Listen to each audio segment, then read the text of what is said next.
अपार कर्तृत्ववान व सर्व शक्ती असलेल्या 8 महिलांची निवड करून आम्हा सर्वांना सन्मानार्थ केल्याबद्दल आर्यनंदी नागरी सहकारी पतसंस्थेचे आम्ही सर्व इथे बसलेले सन्मानित सत्मूर्ती आपण सर्वांचे मनपूर्वक आभार मानतो।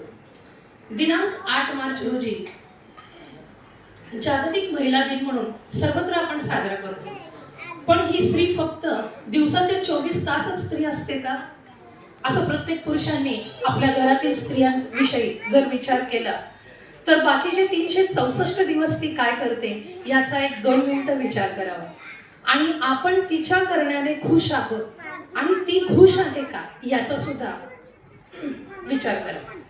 म्हणून म्हणावेसे वाटते की नाजूक नव्हे ती शक्ती अपार, नाजूक नव्हे ती शक्ती अपार, जगाला घडविणारी संस्कार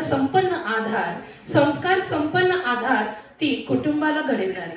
सन्मान करूया तिच्या कर्तृत्वाचा, आज दिवस आहे तिच्या गौरवाचा।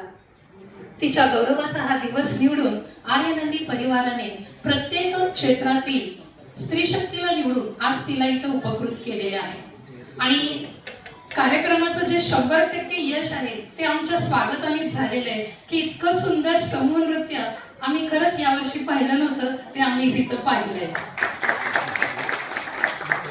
त्या गाण्यातच पूर्ण स्त्रीत्वाचं दर्शन इथं आम्हाला झालेलं आहे, त्यामुळे त्या सर्वांचं खरंच आम्ही मनापासून कौतुक करतो। आणि सगळ्यांसाठी सांगण्याची एक आनंदाची बाब म्हणजे मी एक प्राथमिक शिक्षिका आहे। एक प्राथमिक शिक्षिका असून शनिवारी आणि रविवारी ज्या कार्यक्रमाचं निमंत्रण येतं सूत्रसंचालन करण्यासाठी, ती आवड जोपासण्यासाठी मी सूत्रसंचालनाचं काम करते आणि आर्यनंदी परिवाराने सुद्धा मला एकदा ही संधी दिलेली आहे। त्याचंच एक फळ म्हणून आज हे गोड फळ माझ्या पदरात आज पडलेलं आहे। सगळ्यांना कार्यक्रम खूप आवडला, सगळ्यांनी संधी दिली, त्यामुळे आज इथं सन्मानार्थ मला बोलवले आहे। त्यासाठी मी पुन्हा एकदा आर्यनंदी परिवाराचे मनपूर्वक आभार मानते। तर एका स्त्रीला तिचा सन्मान म्हणून तिला पाहिजे ते देण्यात जर एक पुरुष यशस्वी झाला तर तो तिचा खरा सोबती असणार आहे। तिला काय पाहिजे काय नको, सध्या तिची मनस्थिती काय आहे, तिला कशाची गरज आहे हे जर आपण समजून घेऊन वागलो तर विचार करा, सोलापुरात नव्हे, महाराष्ट्रात नव्हे तर भारतात सुद्धा एक तरी गुन्हा घडणार का?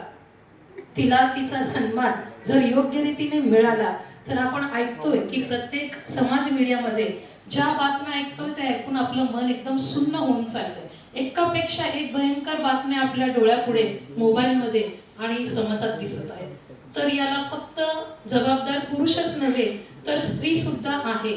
तर आपण स्त्री आणि पुरुष दोघांनी मिळून एक संस्कार संपन्न समाज घडवून खऱ्या दिनाने 365 दिवस आपण महिला दिन साजरा करायचा, तो दिवस लवकरच येवो अशी मी ईश्वर चरणी प्रार्थना करते आणि सर्वांना पुन्हा एकदा धन्यवाद देते। धन्यवाद।